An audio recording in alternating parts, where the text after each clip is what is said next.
ये है साइंस के कुछ यूनिक एक्सपेरिमेंट जिन्हें आप घर पे भी इजीली ट्राई कर सकते हो। तो किसी भी चीज के अंदर पानी लेना है और फिर उसके अंदर ब्लू कलर डाल देना है और फिर अच्छे तरीके से उसको घुमा देना है पानी को, जो कलर मिक्स हो जाए। और फिर एक खाली बोतल लेनी और फिर डोबरेंट लेना है। आप मच्छर वाली हिट का भी उपयोग कर सकते हो। फिर बोतल के अंदर डालना है। बोतल के अंदर लाइटर लगा के पानी के अंदर डालेंगे तो पानी प्रेशर से बोतल के अंदर चला जाएगा। तो एक बार स्लो मोशन में देखते हैं।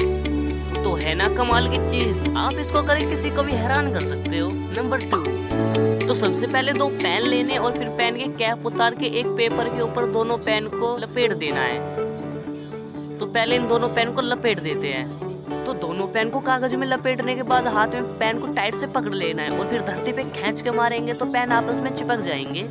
और ये 2 पेन इतनी मजबूती से चिपके कि ये कप का भी वेट उठा सकते हैं आसानी से। तो आप इस चीज को ट्राई जरूर करना। नंबर 3, एक नॉर्मल सा पेपर लेना है और उसको पानी के अंदर अच्छे तरीके से डुबो देना है और फिर एक प्लेट के अंदर इस पेपर को धरना है। और धरने के बाद इसके ऊपर एक कैंडल रखनी है और कैंडल को जलाने के बाद इसको गिलास से ढक देना है। और ढकने के बाद गिलास को अच्छी तरीके से नीचे को दबाना है। गिलास को जब तक दबाना जब तक मोमबत्ती बुझे ना। और जब मोमबत्ती बुझ जाए और फिर गिलास को ऊपर उठाओगे तो गिलास ऑटोमेटिक पेपर से चिपक जाएगा। और जब गिलास को पेपर के ऊपर से हटाओगे तो पेपर हटाने में हालत खराब हो जाएगी। नंबर 4, एक माचिस लेनी है। माचिस के अंदर से 4-5 माचिस की तिल्ली निकालनी है और फिर सिल्वर पेपर लेना है। सिल्वर पेपर के ऊपर 4-5 तिल्ली को धर देना है और एक पेन की मदद से इन 4-5 तिल्ली को बराबर रखना है। बराबर रखने के बाद सिल्वर पेपर को अच्छे तरीके से ऊपर से मोड़ देना है। मोड़ने के बाद बीच में से मोड़ देना है। मोड़ने के बाद बोतल के अंदर इस पेपर को धर देना है और धरने के बाद लाइटर से इसको अच्छे तरीके से जलाना है। जब तक जलाना है जब तक माचिस की तिल्ली जल ना जाए। और जलने के बाद देखोगे तो बोतल के अंदर बहुत सारा धुआं इकट्ठा हो जाएगा। और जब बोतल के अंदर अच्छे तरीके से धुआं इकट्ठा हो जाए तो इस पेपर को साइड फेंक देना है और बोतल को उठा के बोतल के अंदर मच्छर वाला हीटर डाल देना है। डालने के बाद माचिस की तिल्ली लगा के जैसे उसके अंदर डालेंगे तो ऑटोमेटिकली आग लग जाएगी। तो एक बार स्लो मोशन में देखते हैं। तो है ना कमाल की चीज, आप जरूर ट्राई करना। नंबर 5, आपको एक नींबू लेना है। नींबू को बीच में से काट देना है। तो आपको एक माचिस की तिल्ली लेनी है। तिल्ली के ऊपर रुई को लपेट देना। पर मैं तो इस चीज का इस्तेमाल करूंगा और इसको नींबू के अंदर अच्छे तरीके से रस को भर लूंगा रुई के अंदर।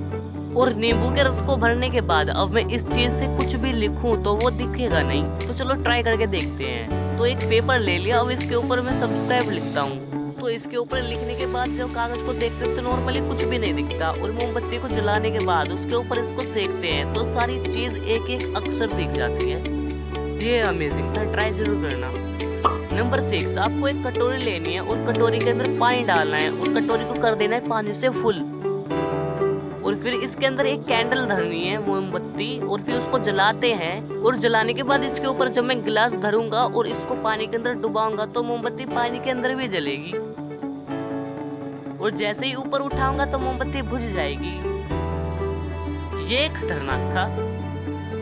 नंबर 7, तो फिर से एक नींबू को लेना है और नींबू के छिलके को उतार लेना है। और छिलकों को उतारने के बाद जो उसको भेजेंगे तो उसमें से पानी निकलता है। और फिर इसका फुहारा मोमबत्ती के ऊपर मारेंगे तो मोमबत्ती की आग फुहारा सा बन जाएगी, मतलब मोमबत्ती की आग उड़ेगी। तो एक बार स्लो मोशन में देखते हैं। है ना कमाल की चीज। तो सेकंड टेस्ट, एक बैलून लेना है और बैलून को फुला लेना है। पर मैं तो ऑटोमेटिक फुला दूंगा। और फिर इसके ऊपर नींबू का रस मारेंगे तो ऑटोमेटिकली गुब्बारा भी फूट जाएगा। वीडियो अच्छी लग रही हो तो वीडियो को लाइक जरूर कर देना। नंबर 8, एक माचिस की तिल्ली लेनी है और तिल्ली को जब मैग्नेट से चिपकाएंगे तो तिल्ली मैग्नेट से चिपकेगी नहीं।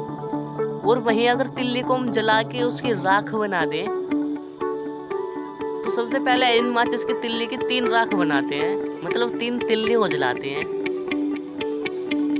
और जलाने के बाद जब इसको मैग्नेट से चिपकाएंगे तो मैग्नेट ऑटोमेटिकली पकड़ लेगी लोहे की तरह। है ना कमाल की चीज। तो वीडियो थोड़ी सी भी अच्छी लगी तो चैनल को सब्सक्राइब जरूर कर देना।